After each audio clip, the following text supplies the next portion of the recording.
Welcome to the Motyv podcast. Blake and I are already in tears. I don't know, man.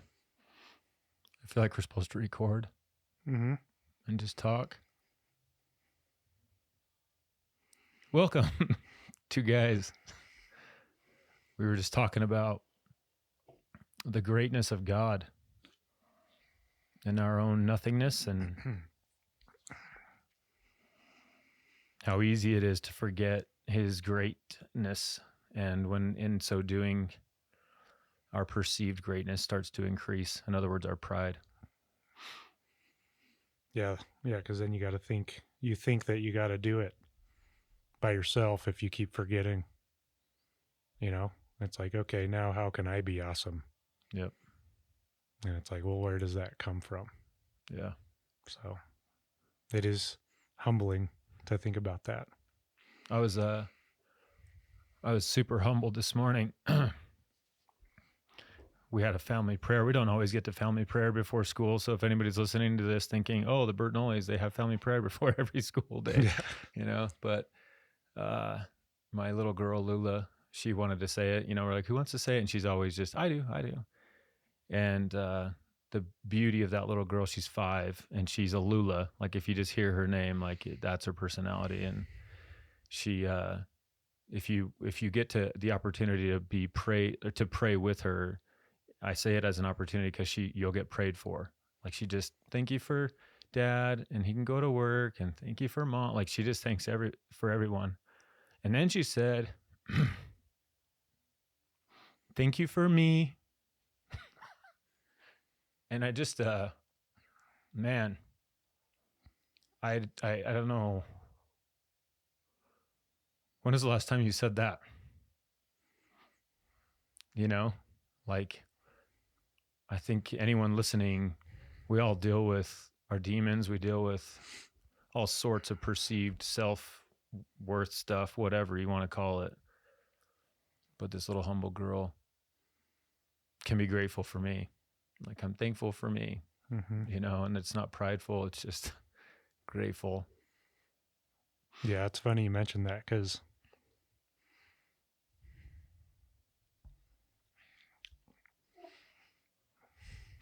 who else does that? Man, my biggest problem with crying is that I can't talk. No, but you're better at it. I feel like everyone else is better at it than I do. When people cry and they can still talk, I'm like, that's a skill. It's why I try to hold back, because I sound like a fool. But my daughter also does that. Does she really? Mm-hmm. Every time it's her turn, she does that. We just rotate right. We just move up the line, I guess. And she says that every time for herself. Mom, Dad, Sam, Isaac. How old is she? She's 11. That's beautiful, man. Yeah. I never thought about it like that. But it's basically, I'm grateful that I can be here. I'm grateful that I have a life. Well, and I just think of it as like, what happens in life for that to break, where I'm no longer grateful for me. And I think a lot of people deal with that, including myself. I've had, for sure, of when maybe the memory or the thought of your struggles or your weaknesses becomes like the things you focus on so much that you forget about all the good and how powerful you are and the light you have to give to this world. And yeah, probably when things get serious. Yeah. When your problems start compounding and you start wondering, how am I falling short? Yeah. What am I doing wrong? What do I need to, what should I be doing more? And you just start, it's a pile up. It's a stressor pile up is what I would call it. And so whenever that happens for different people, it's going to happen at different times in people's lives. Yeah. I think sometimes, very difficult, like extremely difficult circumstances that a lot of people don't have can set that off earlier in life for some people. And then for some people, it comes later. I don't remember what the what the ages were of like what research says is like the least happy time. It seems like it's like 25 to like 45 is when, and it could have been specific to men, but I don't think so. Where it's like, because it's serious time, you know, it's like you're getting through college, you're kind of almost done usually, Yeah. and into that life where it's like, okay, career, serious, Yeah. significant others, maybe kids, and it's that time for a lot of people while your kids are anywhere between 0 and all of adolescence. Yeah. And then when you have a good grasp on things, you're happy, your joy starts increasing again. And then at like 40, 45 is when it's like, I don't know, that's an average, right? That Yeah. doesn't, everybody is different, but I wonder if that's what happens. The other day I was talking to my mom, and I just said, "Yeah, Mom, it's getting a little bit interesting for me in my life right now." I said, I said I still consider myself extremely young, you know, Mm-hmm. and I said, but at the same time, I'm a year out to 2 years, about a year and a half, depending on when my dad's symptoms started. But he's around 39, 40 years old when his symptoms began for ALS. And I said, it's just interesting how, I'm 38 now. And I said, it's definitely in my mind more and more of how young my dad really was, you know? And she looked at me and she said, I know.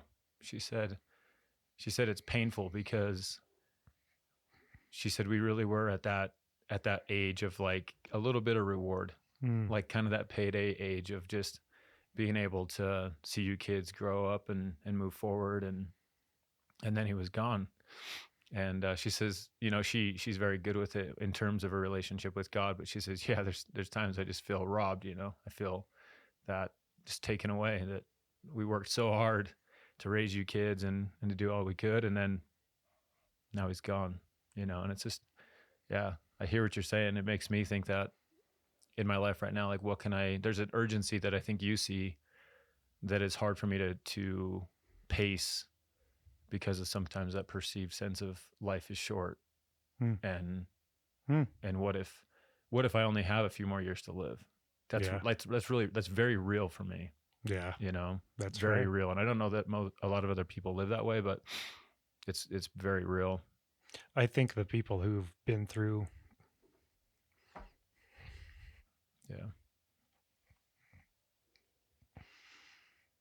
loss and grief,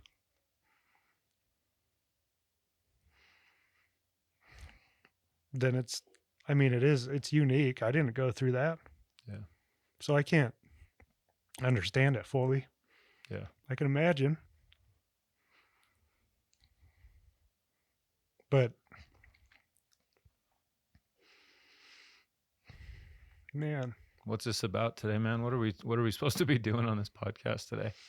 What are we supposed to be sharing? I've never had this. I told somebody the other day, and I felt bold, but it probably has a lot to do with our profession and things like that. But 2 weeks in a row, these jets fly by. I told a guy, because he was doing a lot of introspection and self-reflection. He's not a churchgoer. He was raised in the Church of Jesus Christ of Latter-day Saints. Lots of heavy guilt tripping type of way to keep, to keep him in line spiritually, like just that way that's a little bit off, where it's heavy-handed instead of joyful. It's all letter of the law, no empathy or compassion. So he was raised in a very, I don't even know what you want to call it, but it was very, very shame-based. Yeah. And so sometimes we deliberate ideas that are spiritual. He's always willing to go there. He knows the church and the culture. In his mind, the culture though is still pretty just shame shamey. based. And I'm like, it's definitely come a long way. Yeah. But I told him, I said, I don't think that you can fully heal without Christ. Yep. In so many ways. So this is crazy, but I'm really glad you mentioned your dad. And yesterday it could have been a prompting, but I waited till today. Because in church yesterday, I thought about you specifically. And your dad.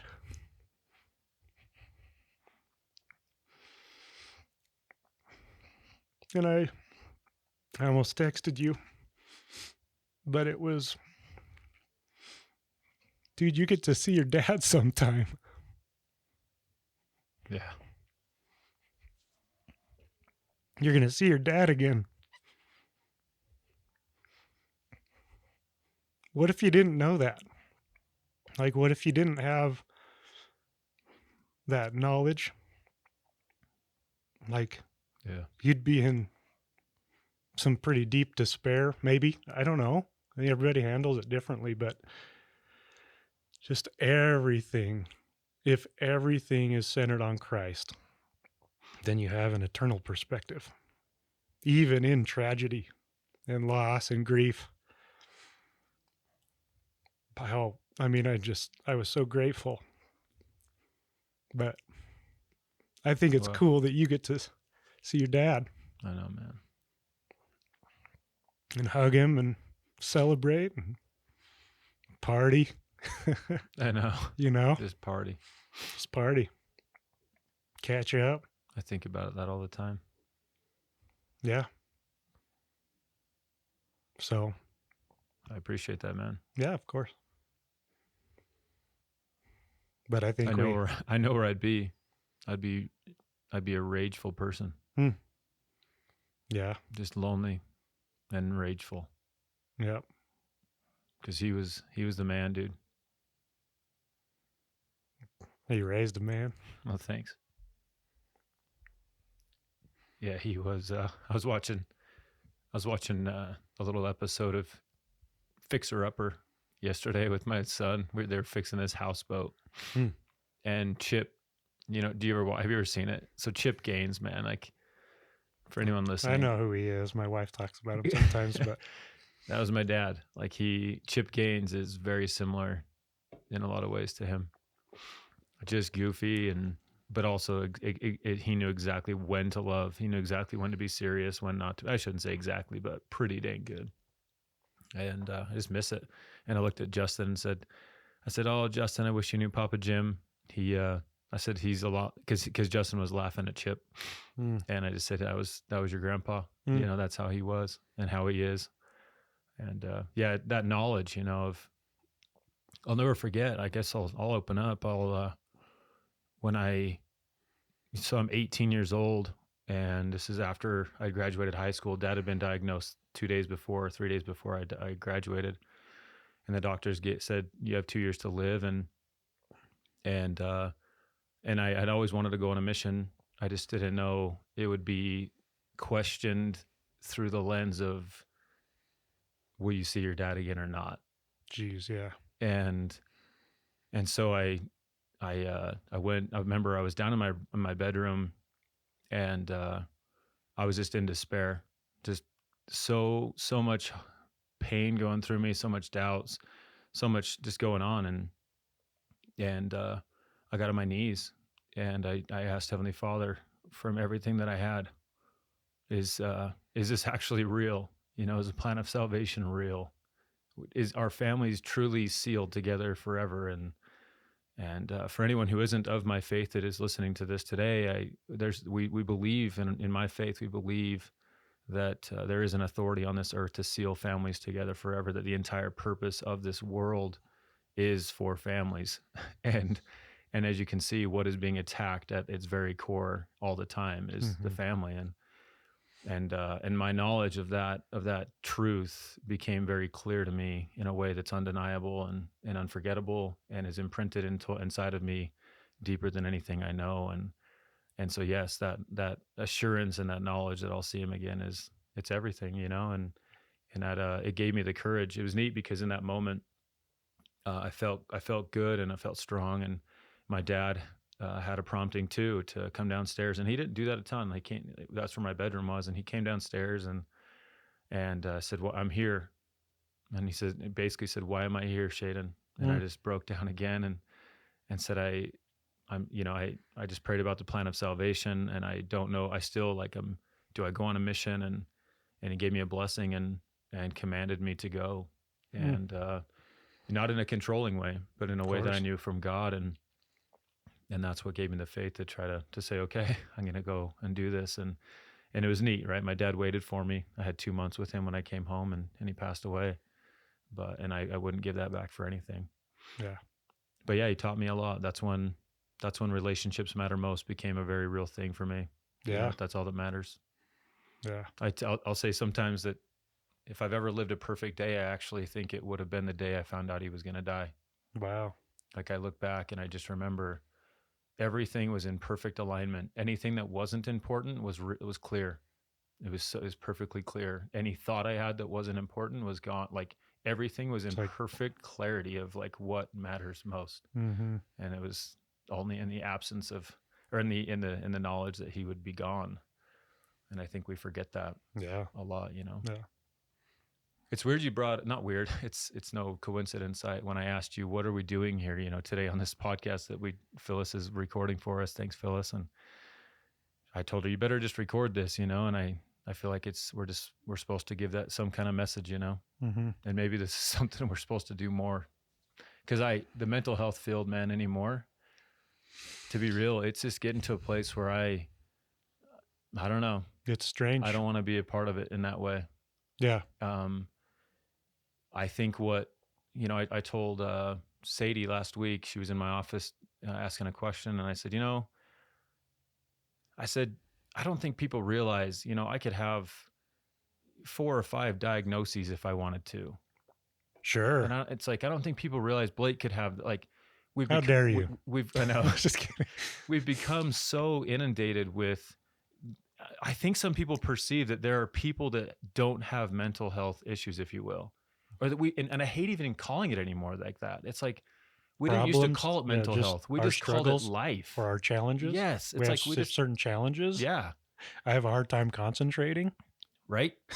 So I think some people that deal with or have been diagnosed or that have struggles, there's this, I think there might be a sense of pride in it almost, or a sense of separation of there are those that don't have these issues and those that don't. Are you saying the people that have the diagnoses, or honestly, I'll be a little more blunt, self-diagnosed issues?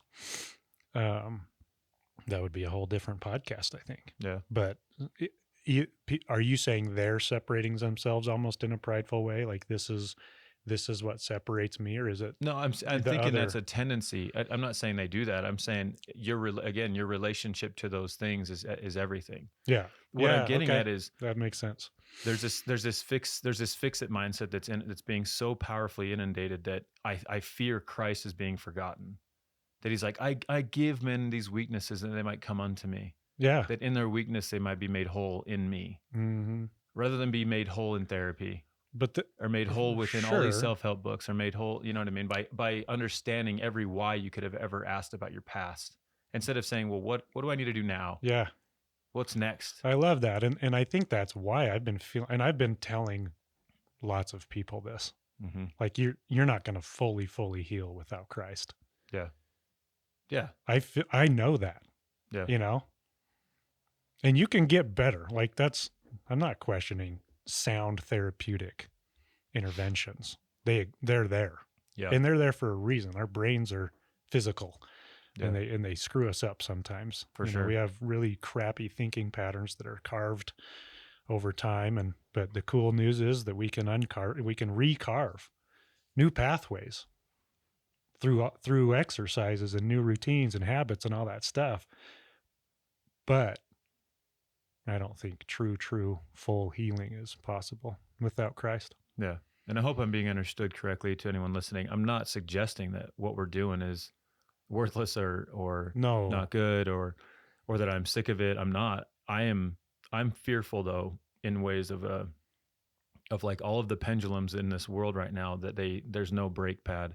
The pendulum swings so hard and people, whereas the generation before us, my mom, your mom and dad, they were raised by typically like World War II type, people, and that emotions just weren't super used, weren't talked about. Could have been coming from the Depression. And their parents were Great Depression, and it just is this generational shift, and then we're raised by them, and so then now we're like, we go too far empathy and too far compassion, which would be the counter, this great counterbalance with accountability, responsibility, and duty, and those traits are what our forefathers had. And so we've left those, and now it's all empathy and understanding, which is great. But to what extent have we forgotten our accountability? Have we forgotten our responsibility? And so we hinted at that. We explored that a few weeks ago. Mm-hmm. Did we go too soft, or are we going that way a little bit? And that's what it reminds me of. And look, when it comes down to it, everyone's trying to get by. Everyone's trying to keep their head above the water. And that's what we do understand. And that's why we meet you, clients, where you're at. Where are you? Okay, let's start there. And you build upon it. But if you think about it, if I said, I told you before we started this podcast, I just had this moment in my office where I prayed pretty hard and was trying to figure some things out. And I asked myself in my prayer, I was kind of in my own head with myself, if you will, saying, what is it? What do you actually want? What do you want, Shayden? What's your biggest hope? And for a good 5-10 minutes, I couldn't answer it. Like it just wasn't clear. And that was something really important to realize. And I thought about it, I think, and that's what I entered into this room today of just like this, I feel like I figured it out, which was I want an eternal family. Like I want to be with my family forever. And I was saddened in a way and sombered by the fact that wasn't super clear in my mind, that I a bit moved away from it. What I'm getting to is, anyone here listening, if I asked you right now, what is it you want? What is your biggest hope right now? And if your answer has something to do with not, well, my biggest hope is that this wouldn't be the case. My biggest hope is that this would stop, or this would go away, or that this wasn't. My biggest hope would be to stop looking at pornography right now. That's what I think what I'm getting at in my comments is our world, our social media, our news, we are inundated with every problem in the world almost. Like we see it. And I don't know if we're meant to know all those things. And so I think there's just this fear in me that so many of us human beings, if we just say it that way, we have lost the ability, or lost the intentionality is probably the better word, of actually focusing on what we really want. Yeah. Like what our hope is. Right. Instead of what we don't want. Yeah, I like that, because in therapy, it's so, people come in and I need to stop doing this. Yep. Help me stop doing. Problem focused. Yeah, and it, a lot of people will think that that's semantics, but I think language is really important. Oh yeah, because it's how we even talk with ourselves. You speak with yourselves. People are talking to themselves all the time. Yep, and it's healthy. Yeah, that's a good trait. People that talk to themselves. But if it's problem focused instead of like production or producing, or I always say that the presence of something rather than the absence of something is more important. And it's what you're saying. It's the exact same thing. What do you want? Not what do you want to stop? Which, again, semantics maybe, but if you don't go past that, I want to, my biggest hope right now would be, a man struggling with pornography right now would say, is to stop looking at pornography. Okay. Yep. similarly, and I don't think it's a stretch, but last week I'm like, I'm gonna decrease my screen time. You knew that I was doing some of that by at least 50%. Yeah. But by doing so, what am I doing? Am I just stopping using my phone more? So what am I going to do Instead. in those times where I am not using my phone where I would have the week prior? What was I doing last week? Sometimes I was just sitting there staring at the ceiling. Nice. You know Good what job, I mean? man. Good job. And that's fine. I can do that for a long time, you know? But for how long? Not very long, like minutes. And then I'm like, okay, kids, what are we doing? Yeah. What are we doing, Christine? Yeah. What are we doing today, guys? What are we going to do right now? Or not. Mm-hmm. So I was grabbing that book by David Burns. I was reading more, spending my time like being productive in ways that are connecting. Yeah.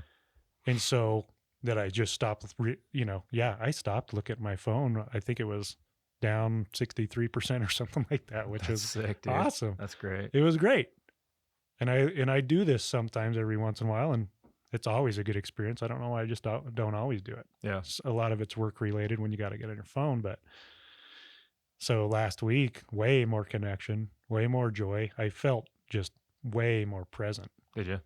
Well, That's of awesome. course, because shouldn't what have. else am I going to do? Like, Yeah. I'm not just going in my room and laying there and taking little naps either, because you Yeah. could do that. Yeah. So It's interesting, it's Friday or Saturday. I went on a bike ride with my brother-in-law. I was telling you about it, but it was a pretty hard ride. Probably one of the hardest I've ever done. And during the uphill, I noticed my mind. I was in a lot of pain. Like my legs were burning. I was in a lot of pain, and I kept hitting that classic mountain bike problem, right? I kept hitting the rocks that I didn't want to hit. And why? Because that's what I was looking at. oh yeah, Right. It's so simple of like looking where you don't want to go as opposed to looking where you want to go. Because again, the brain doesn't know the difference. So if I'm looking where I don't want to go, guess where I kept going? To that spot. So I kept hitting these rocks and it's killing my momentum. And then I hitting a root. And then I finally peaked and got to the downhill part. And now that's on steroids because now you're going fast. mm-hmm. And if you're going downhill and you're looking where you don't want to go that fast, yeah, it's going to be instant accountability as you fly off your bike and have some pain. And so it was really neat to check myself and push myself to look at the line, look where I wanted to go. And sure enough, you just start flowing but you have to stay in that state. And then one time I hit this mud and my back, it slid out pretty good. Oh, and yeah. I didn't go down, but it was dang close. foot And it check would it? have hurt. It would have hurt Yeah. so bad. And it got that fear going. And immediately I noticed I was looking again at where I didn't want to go. Yeah. So the moment I got scared, it changed my mindset right Yeah. to where I didn't want to go. And so as I think as I'm sitting here today thinking, Heavenly Father, what do you want us to share? This is for sure inside of me that I wanted to share with everyone is for you, for everyone listening, what's scaring you in your life continually? Are you choosing to do things? If when you look at social media, for example, does it create fear in you? Right? Does it turn fear on? Whereas before you looked at it, you didn't have fear. Does it turn the perfectionism on? Does it turn comparison on? Does it turn weaknesses on? And what does that do to you after you turn that off? Where's your gaze, right? Where's your focus? And, I have this quote on the wall that's from President Nelson that says, the joy we feel has little to do with the circumstances of our lives and everything to do with the focus of our lives. Yeah. You know what I mean? And that's where Satan, that's his genius. Can I just get them to change their focus? And can I get them to focus just on their weaknesses rather than their strengths? Can I get them to focus on fixing rather than their purpose? Yeah. Right? Can I get them to focus on what they don't want rather than what they do want? That's all he has to do. And he starts to win in a lot of ways. And so to me, I hope you can take an assessment for yourself if you're listening. And again, bringing it back to Christ, how can he, if you actually have a relationship with him, how will he help your focus? Yeah. How powerfully can his words and his doctrine, his truths that are just, you talk about thoughts. Well, that's what truth is. Truth, well, it's bigger, but truth it will eventually direct your thoughts if it's incorporated enough. So now your thoughts are based in truth rather than fear. And now your focus becomes way more on what you want and in faith rather than fear. And your life will turn, even if your struggles are still there, And they will be. and they will be. And they're supposed to be. Yep. And can we just own that? Can we just Yeah. can we give up this idea that We're not supposed to have that problems. life isn't hard? Oh, oh man, we could talk about that for But I think hours. it's happening. I think there's too much comparison in our life with our weaknesses that others just don't have them. Yeah. You know, and Yeah. it's just if you're. I'm always reminding people that are beating up on themselves, you're not alone. I promise. And I always do the math. I think I've talked about it on this podcast once, where it's like in my building, there's I think 8 or 9 therapists. Oh yeah. And if they're full, it's a lot of people. That's like, let's say 6 a day. That's around 30 a week times 9 therapists. What is that? 270. 270 people every week in one building only in Logan, Utah. Yeah. Compared to however many private practices there are up there. Yep. Thousands and thousands of people every week struggling in pain, suffering. But that are doing it still. They're doing it. No, that's what. Right? But Exactly. I'm saying those same clients beat themselves up week after week until they start challenging some of the stuff they need to. But I'm like, they think they're so unique, not in a prideful, like selfish way. They really are full of shame, thinking they're the only ones that are going through this stuff. You know. Yeah. So, but use so stop it. Yeah, the focus. If I'll use that word. Yeah. The focus, though, it's so cool that you brought that up, because if you yourself, with your story with your dad, couldn't focus on Christ or didn't have that knowledge, you would be cynical and jaded and negative and in despair and probably grieving for longer than you needed to. For years. Like it could also be guiding your life. Yeah. The negativity and the cynicism could be guiding your life if you didn't have that focus. And I could be jaded to have forgotten who the real enemy is. There you go. Yeah. And I see that happening more and more. Yeah. And I'm sure you've gone through this a lot in your own office of reminding people who the real enemy is. Yeah. Oh yeah. It's part of that conversation. Part of his genius is and part of I would never say that Satan has a humility, because he doesn't, but at the same time, there's a patience about that guy where he's willing to be forgotten. And there's not a lot of villains in any movie that's ever been portrayed, in any movie ever created. Kind of hiding in the shadows. That the villain just wants to be hidden. Yeah. That he doesn't want to be seen. It's like, that's where the Dark Knight and the Joker, he pushes that a little bit, where he's like, whatever. Mm-hmm. And that's where, like, some people have given him credit for being the best villain of all time ever portrayed. And it's kind of why. Because there's actually like double layered villains in that show. And he's like the villain of villains, where it's like, I'll burn the money. Like, he burns the money. Like, totally. I don't care. And so, again, I'm not trying to worship him in any way. You have to give credit, though, that his genius is in being hidden. Yeah. And even to the extent that the Lord has gone far, that even in his own place in the temple that Satan is reminded of. Yeah. And that he wants to remind us, remember, don't forget who the real enemy is. And when hard things have happened, the last enemy that we need to have is God. But I want to normalize that I know that many people in their lack of understanding about why something's happening to them, it's really easy to think that God is the reason. And that if God could take this away, why isn't he? Yeah. Right?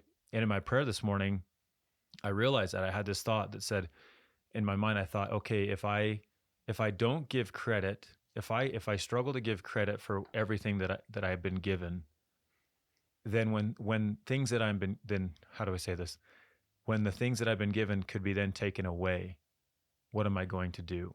Yeah. And if I've given credit where credit is due to where things have been, who's given them to me, in other words, Heavenly Father, then when they are taken away, the bitterness doesn't have to occur, because I've actually given credit beforehand and all along the way of who is the giver, and any giver can also be a stopper. Like, if he can give and he can take away. Yeah. But if I've always taken credit for what I've gained, then the only person when it's lost, if I'm in my own pride, is not to blame it on myself. It's to blame it on God that he took it away. Yeah. And I'm not saying everybody does that, but that's a common pattern. Very common. So if you're struggling with God, maybe look back and think about, in some ways, have you struggled to give credit for all the good that's happened throughout your life, giving that to him? Or did you take credit for that? Yeah. And now it's starting to bite you back in a way where you're struggling to not give credit to that Satan is the enemy. Yeah. I had a weird thought. Maybe it's weird, but when you're talking about all that, it's, having things taken away. It's one of the things I've come across with a few athletes in my office where, they're kind of veterans, or they're maybe a senior in college and it's like their last year, and all of a sudden they find themselves where some new up and comer. Yeah. Is that the right word? Yeah. Big recruit is taking their starting spot. And now they're coming to therapy. And they're like, who am I? I'm like, yeah, who are you now? If you don't have this or this sport, who are you? Who is your identity? You know what I mean? Yeah. Are you not a basketball player anymore? Are you just, now that you're not a volleyball player anymore, or a baseball player, whatever, what's left? And it's been the focus for years. If you're really, really good at it and you got a scholarship and you're starting on your D1 team, that's awesome. You did the work. When it's taken away, I have a different client that needs Tommy John surgery. It's like now he can't do anything for a year, almost like 9 months to, and I'm well, now what? You've put all your all your eggs in this basket. And now you find yourself questioning yourself, beating yourself up, but also like pissed at the coaches, angry at everybody else, angry at the people that took your spot. It's unfair, but it's like, well, who are you now? And so I guess kind of wrapping back around, I also try to explain to people, like, if, I love mountain biking and I love skiing. What if that's taken away from me? It could break my leg in a really bad way. It could get, the possibilities are endless about why I could have to stop. Yeah. And what do I have left? I have me, I have my knowledge of Christ, and especially I hope that I have all my relationships intact, because I don't need skiing and mountain biking and skiing. So I like that you went there, because it's like those things anything could be taken away from us at any moment. Yeah. Even life, even our wife could be gone. Yep. And then what? Right. Can you still get through that? The good news is yes. That is the good news, isn't it? It's good news. And so all this, like, think celestial that President Nelson gave us last month, it's awesome. It is. It's not just smart, it's true. And it's not just cliche. No. I think so many people took it as almost like condescending or oversimplified, as opposed to this. All it is have an eternal perspective. That's all it is. If you've got any type of testimony about eternal life and you're thinking it eternally, it's like what you said. Everything else, the things that don't matter, are very, very clear now. Yeah. Yeah. Yeah. I think people struggled to figure that, to understand where he's coming from. Yeah. I don't know. I haven't come into it a lot, but I shouldn't say you shouldn't. If you do struggle, I guess that's my suggestion, is to pray about it and think in your life, what problems might be eliminated if I did have more of a perspective of eternity. If I had a perspective that, sometimes I have to hit people with it, right? Where they'll be talking to me about something that's going on, and it's definitely a problem, especially with relationships. And I'll say, okay, just a minute. And they'll say, okay, what? And I'm like, I want you to think about this person. Let's just say it's their husband or their wife. And you get a phone call right now that person was just killed in an accident. Like you pick up the phone, and immediately that person you resent or that person you're having a hard time with, it's like they're gone. What would be different now? What would you regret? What resentments, what things would you immediately just want to give away? And that to me is a way of generating some momentum, some clarity, some focus in making your life a place of peace in the storm. Because if we're just constantly looking at all the waves, all the lightning bolts, I mean, it frightens us. But there is a way to eliminate them, and it's by focusing on what anchor do I have, and I don't know, we're kind of kicking the horse here, but I think it's good though. Deep. Yeah. There's another technique. Have you heard that book, Don't Sweat the Small Stuff? Mm-hmm. It's just like little 1 or 2 page less, like there's like 100 of them. Mm-hmm. And one of them says, imagine the person like you're not getting along with. Imagine the person you're in a conflict with as either a 3-year-old or like a tiny infant or 100-year-old person. Oh yeah. You know, and it's like, if that person's 100 years old, you're going to see the wrinkles on their face and the wisdom that they've gained through a life of struggle. Yeah. And then those resentments just fly out the window. Yep. Like they are human. You see them now as weathered and worn, but wise. Yeah. Yeah, and everybody has that in them. Elder Ballard, his talk a long time ago, I don't know how long, but the things that matter most last the longest. Yeah. That's what he said. And I think that's what President Nelson was also talking about with Think Celestial. And think about the things that matter most. The things that last the longest have also you've put the most work into. So everything that's good and that's worth doing takes constant effort. Or what if it's some of our chaos in our life is because we're not? For sure. And that some of the things we're going through and the lack of peace we're experiencing is actually a good thing that's telling us, hey, you got to refocus the lens here. You got to start focusing on what matters most. Time to grow again. Yep. And that's just that classic, like, I thought everything was going pretty well for a while, and then boom. Of course, boom. Yeah. You're supposed to grow again. And one of the coolest things I've learned probably as I finally, dive into some of this stuff that I should have dived into 20 years ago is like to be grateful and to have gratitude in the middle of your trial before it's even close to ending. You know what I mean? Yeah. To have gratitude in there. Thank you for this trial. Yeah. Thank you for this really hard time. That's so hard. And I'm still trying to get there, but in the few times that I've succeeded, it means the world to me because I'm like, I know that on the other end of this, I'll be stronger in this specific way. Well, and the faith in Christ allows you to know that the game's already won. Yeah. Right? Yeah.